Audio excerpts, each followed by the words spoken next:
রহমানির রহিম। আসসালামু আলাইকুম। হিন্দুদের প্রতি আদাব এবং অন্যান্য জাতির প্রতি আন্তরিক অভিনন্দন ও শুভেচ্ছা। আজকে আমরা আছি একটা রংপুর জেলা তারাগঞ্জ থানা অনন্তপুর গ্রামের বড় ভাইয়ের খামারে। তা আপনারা যারা খামার করেন, মাঝে মিশালে গরু কেনেন আপনারা বাইরে থেকে, তা আপনাদের যেটা ভুল হয় সে ভুলটা হলো, আমাদের গ্রামের ভাষায় বলে কাঁচা কাঁঠাল গাবিন গাই যে নেয় সে হচ্ছে আহাম্মকের ভাই।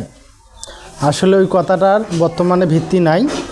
তো তারপরেও অনেক খামারি আমরা সচেতন নয়, অনেক ভুল আমরা করি।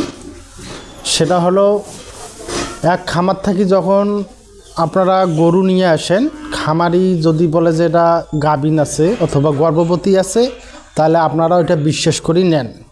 কিন্তু বাড়িতে আনার পর দেখা যাচ্ছে যে 2-4 মাস পালন করার পরেও আপনার গরুটা সন্দেহ লাগেছে, এমন সন্দেহ লাগে। তা আপনারা লক্ষ লক্ষ টাকা দিয়ে একটা গাভী কেনেন, তা সে গাভীটা কিভাবে কিনলে আপনি নিশ্চিত বুঝবেন যে এটা গর্ভবতী আছে। তা ভাইয়ের কাছে আমরা শুনবো যে আসলে গরুটা উনি যে নিয়েছিল কয় মাসের কথা বলছেন, নিয়েছিল ভাই, এটা গরু কয় লাখ টাকা দিয়ে নিয়েছিলেন? এটা নিয়েছিলাম 3 মাস গাভ ছিল, বলছিল 3 মাস গাভ 2,20,000। তারপরে 2 মাস লালন পালন করার পরে 5 মাস বয়সে আবার গাভিন চেক করিয়া দেখি যে গাভিন হয় নাই। এখন তো গরুটা বাজারে বিক্রি করলে তো অত টাকা হবে না, এখন কম হবে, আমি অথচ লস খাইতেছি। এটাই তো। ধন্যবাদ। আসলে এটা একটু আপনি টেকনিক খাটাইতেন যদি, আপনারা একজন অভিজ্ঞ এআই টেকনিশিয়ান কৃত্রিম প্রজনন কর্মী দ্বারা চেক করাইলে গরুটাতে আপনার লস হইতো না।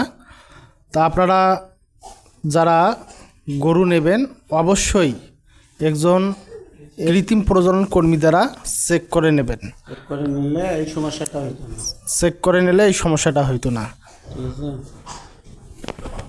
ভবিষ্যতে কোনো খামারি যাতে গরু নেওয়ার চেক না করার জন্য আর গরু নেয় না, এটাই আর কি আমার অনুরোধ থাকবে। আচ্ছা, ধন্যবাদ। আপনারা যারা, আপনাদের সুস্বাস্থ্য কামনা করতেছি। আপনারা যারা গরু নেবেন অবশ্যই একজন অভিজ্ঞ কৃত্রিম প্রজনন কর্মী দ্বারা গরু নেবেন, তাহলে ইনশাল্লাহ আপনারা ঠকবেন না। আপনাদের সকলের সুস্বাস্থ্য কামনা করে এখানে শেষ করলাম।